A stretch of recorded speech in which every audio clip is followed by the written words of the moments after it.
काशी में श्रीमद् भागवत का आयोजन किया, कथा कही, और उसका उद्देश्य था कोरोना काल में बहुत से लोगों का प्राण गया, काल कवलित हुए और ठीक से अंतिम संस्कार नहीं हो सके।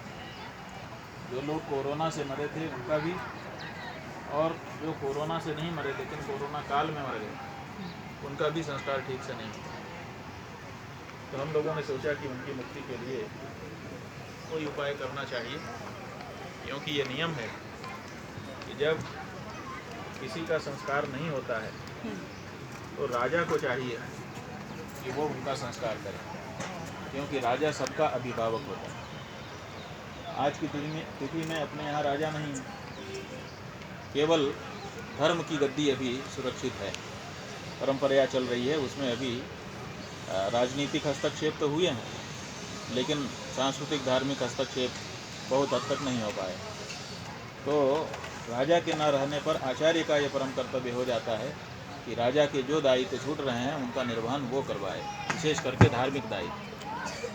तो हमने अपने दायित्व को समझ करके अपने पूर्वजों के रास्ते पर चलते हुए कोरोना काल में काल कवलित लोगों की मुक्ति के लिए, सद्गति के लिए श्रीमद् भागवत की कथा का आयोजन काशी में किया। उसी समय सुरेश मनचंदा जी काशी पहुँचे और इन्होंने कहा कि जैसे कोरोना काल में काल कवलित लोगों के लिए, सद्गति के लिए, मुक्ति के लिए आप प्रयत्न कर रहे हैं, उनके लिए श्राद्ध, तर्पण और कथा आदि का आयोजन कर रहे हैं, ऐसे ही जब हमारे देश का विभाजन हुआ था उस समय बहुत लोगों के प्राण चले गए थे। जो कहानी है वो तो कहने की जरूरत नहीं है, सब जानते हैं कि किन परिस्थितियों में ये स्थितियां बनी थी, और उनकी संख्या कुछ कम नहीं है। 15 लाख से लेकर के 20 लाख तक की संख्या बताई जाती है। इतनी बड़ी संख्या में लोग मारे गए हमारे हिंदू समुदाय के, और उनके, जैसा कि अभी आहूजा साहब ने भी बताया, श्री मनचंदा जी ने भी बताया कि उनके संस्कार ठीक से नहीं हो सके। और उसके बाद से हम लोग अभी तक बाकी चीजों में तो अपने आप को ठीक कर रहे हैं, लेकिन ये एक पक्ष ऐसा है जो छूट रहा था। बड़ी प्रसन्नता हमको इस बात को जान करके हुई कि आप लोगों में से कुछ लोग आगे आए और उन्होंने इन आत्माओं की सद्गति शांति के लिए प्रयास आरंभ किए। पंचनद स्मारक समिति बनाई जिसके अध्यक्ष आहूजा जी, और फिर आप लोगों ने एक ज्योति प्रकट की।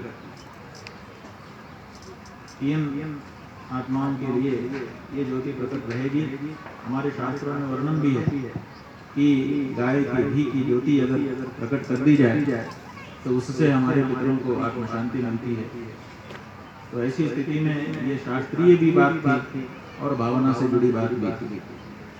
लेकिन हमको ये जान करके बड़ा दुख हुआ कि हम कैसे समाज में रह रहे हैं कि एक तरफ तो हमारे में से कुछ लोग निकल करके आते हैं, याद करते हैं कि हाँ हमारे 20 लाख लोग, एक मोटी संख्या है 20 लाख, यूं ही एक प्रतीक मान लीजिए। कितने थे ये तो शोध का विषय। इतने सारे लोग, इनकी आत्माएं भटक रही होंगी, उनकी सद्गति शांति के लिए, मुक्ति के लिए हम प्रयास करें, और एक दीप प्रतीक रूप में प्रकट किया जाता है और वो बुझ जाता है।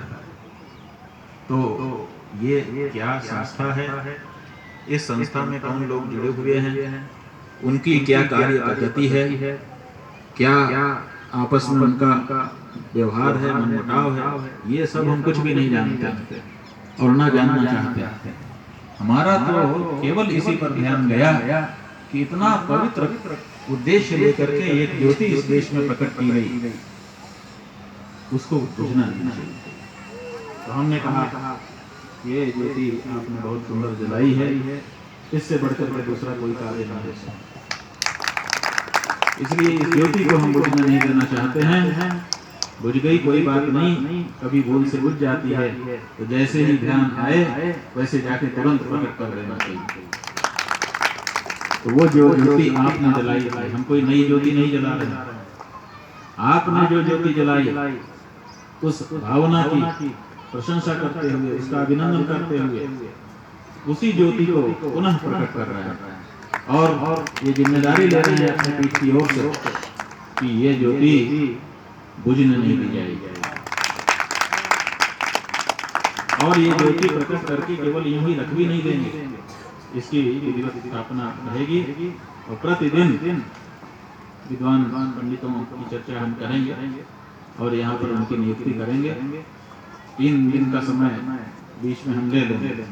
3 दिन में वहाँ पर प्रतिदिन प्रातः काल रुद्राभिषेक होगा ज्योति के सम्मुख, और सायंकाल चंडी पाठ होगा।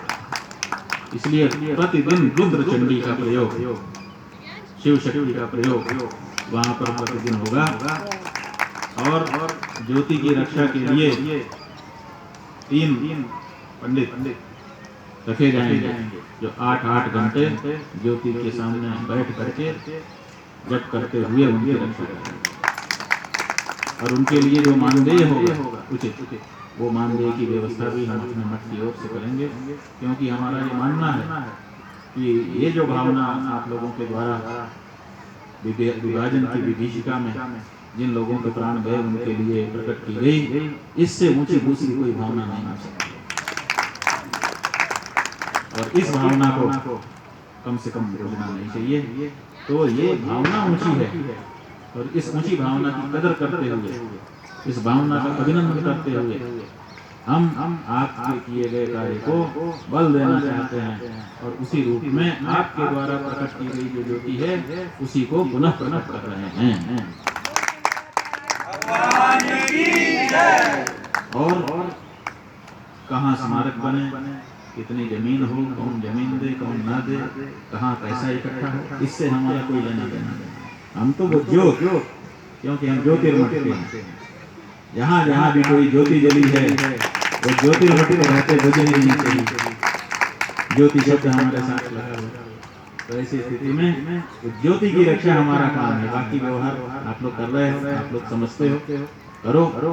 कोई करना चाहता हो अच्छा, और आज नहीं कल लोगों के मन में भावना जागेगी। ये ऐसी भावनाएं हैं इनकी अनदेखी नहीं की जा सकती। थोड़े देर के लिए कुछ वर्ष में किसी की आ सकता है, लेकिन स्थायी भावना तो यही होगी कि अपने पूर्वजों के प्रति सम्मान वंशजों को प्रकट करना ही होगा, न करने का सवाल ही नहीं। तो जब तक आप लोग ये नहीं करोगे, आज का दिन ऐतिहासिक ऐसी दृष्टि से है कि आज आपके द्वारा प्रकट ज्योति को पुनः प्रकटन कर रहे हैं यहाँ पर इस तीर्थ क्षेत्र के सानिध्य में, और तब तक के लिए इसकी रक्षा की जिम्मेदारी भी ले रहे हैं स्वयं, बिना आप लोगों के कहे। जब तक आप लोग हमसे फिर से खड़े होकर के मांगेंगे कि नहीं, जब हमने व्यवस्था बना ली है कृपया ये ज्योति हमें दे दीजिए, तब तक हम इसकी रक्षा भी करेंगे।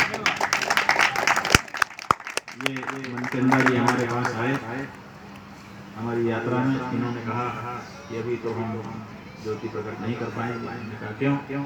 बोले अभी हम बहुत लोगों को बुला नहीं पाएंगे, हम चाहते हैं कि बड़ा भव्य कार्यक्रम हो, हजारों लोग उसमें इकट्ठा हों, ये हो वो हो। हमने कहा भैया 1000 इकट्ठा होंगे तो ज्योति जलेगी, ऐसी कोई तो बात नहीं। बात है ज्योति का जलना।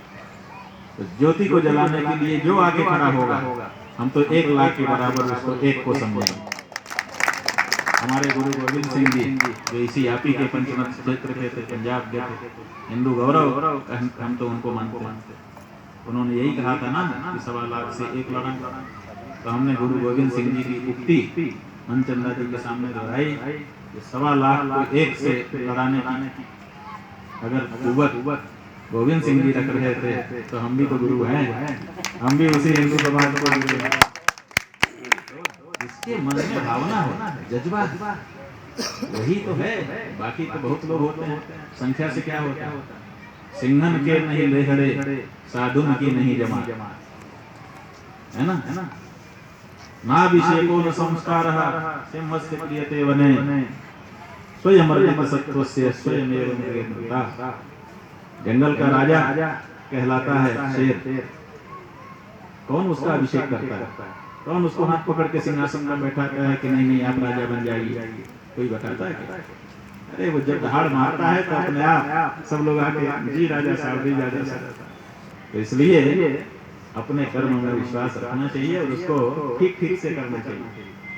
जब हम अपना कर्म निष्काम भाव से, कर्तव्य बुद्धि से ठीक ठीक से करते हैं तो उसका समाज में बड़ा प्रभाव जाता है।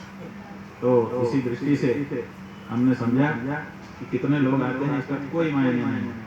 वो बुझी हुई ज्योत जल जाए इसके मायने हैं, और वो आज जल रही है। अभी थोड़ी देर बाद प्रकट कर देंगे फिर से, तो कंटिन्यू हो जाएगी।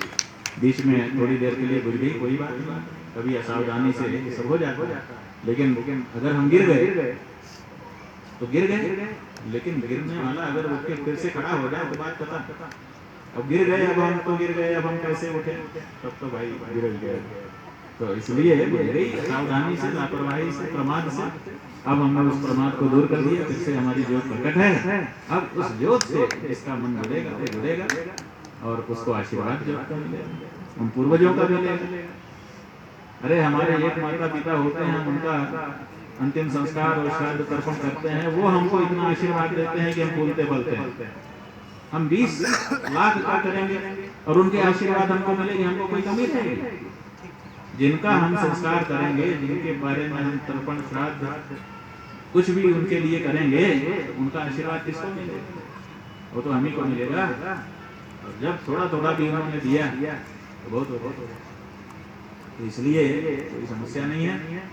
इस अवसर पर उन आत्माओं के लिए, उनकी सद्गति के लिए, उनकी मुक्ति के लिए प्रार्थना करते हुए आप सबकी साक्षी में, और जो आप लोग हैं जिनकी मन में ये भावना आई थी मूल रूप से, ये मूल भावना आपकी है, हमारी नहीं है। हम तो आपकी भावना के साथ अपने को जोड़ रहे हैं और आपके कार्य में, अच्छे कार्य में सहयोगी बनना चाहते हैं। उन सब का अभिनंदन करते हुए ये ज्योति हम जो दिव्य ज्योति प्रकट की जा रही है उसको प्रकट कर रहे हैं। सब लोग यहाँ पर हमारे वैदिक विद्वान भी हैं, वेद मंत्रों का उच्चारण करेंगे। पुनः उस ज्योति का प्राकट्य होगा और प्राकट्य करके फिर हम लोग इस तीर्थ को प्रणाम करके ज्योति को लेकर के अभी जाएंगे अपने आश्रम में स्थापित भी कर देंगे। हमको अम्बाला जाना है, लेकिन ज्योति की स्थापना आश्रम में करके रक्षा का भाव जिम्मेदारी किसी को दे करके तब आगे हम जाएंगे। और आप लोग किसी भी समय ईश्वरगढ़ में आश्रम है, ये हमारे मुगल जी हैं संदीप जी, इन्होंने ही वो आश्रम भी हमको समर्पित किया है। तो वहाँ पर इस ज्योति को हम सुरक्षित करेंगे। किसी भी समय आपके समाज के कोई भी वहाँ जा करके ज्योति का दर्शन करना चाहें, आपका स्वागत है। हर हर